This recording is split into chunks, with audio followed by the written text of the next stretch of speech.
Mark 7. Then the Pharisees and some of the scribes came together to him, having come from Jerusalem. Now when they saw some of his disciples eat bread with defiled, that is, with unwashed hands, they found fault.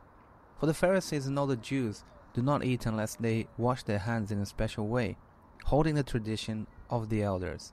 When they come from the marketplace, they do not eat unless they wash. And there are many other things which they have received and hold, like the washing of cups, pitchers, copper vessels, and couches.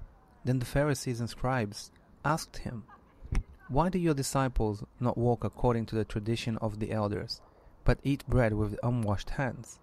He answered and said to them, "Well did Isaiah prophesy of you, hypocrites, as it is written, 'This people honors me with their lips, but their heart is far from me, and in vain they worship me, teaching as doctrines the commandments of men.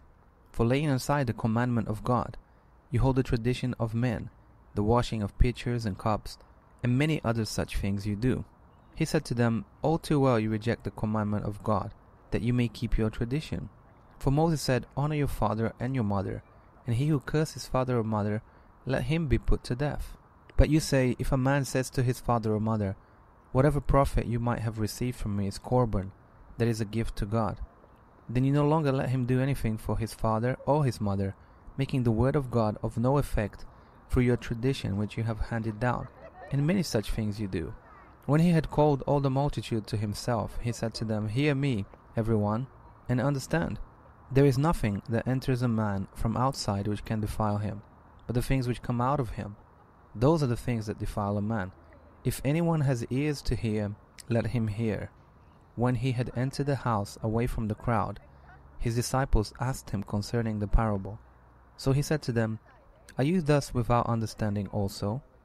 Do you not perceive that whatever enters a man from outside cannot defile him, because it does not enter his heart, but his stomach, and is eliminated, thus purifying all foods?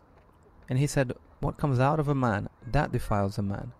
For from within, out of the heart of men, proceed evil thoughts, adulteries, fornications, murders, thefts, covetousness, wickedness, deceit, lewdness, an evil eye, blasphemy, pride, foolishness. All these evil things come from within and defile a man." From there he arose and went to the region of Tyre and Sidon.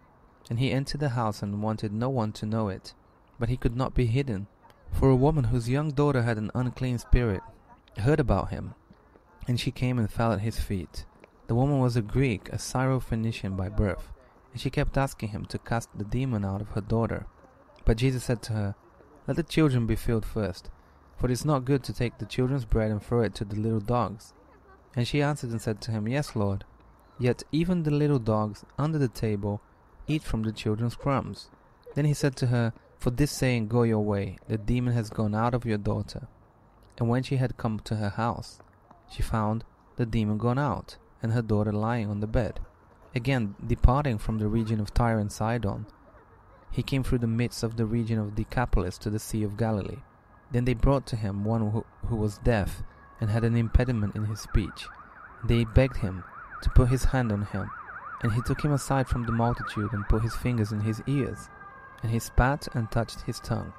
Then looking up to heaven, he sighed and said to him, "Ephphatha," that is, "Be opened." Immediately his ears were opened, and the impediment of his tongue was loosed, and he spoke plainly.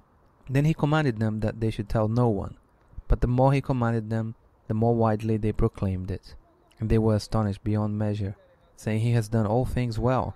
He makes both the deaf to hear and the mute to speak."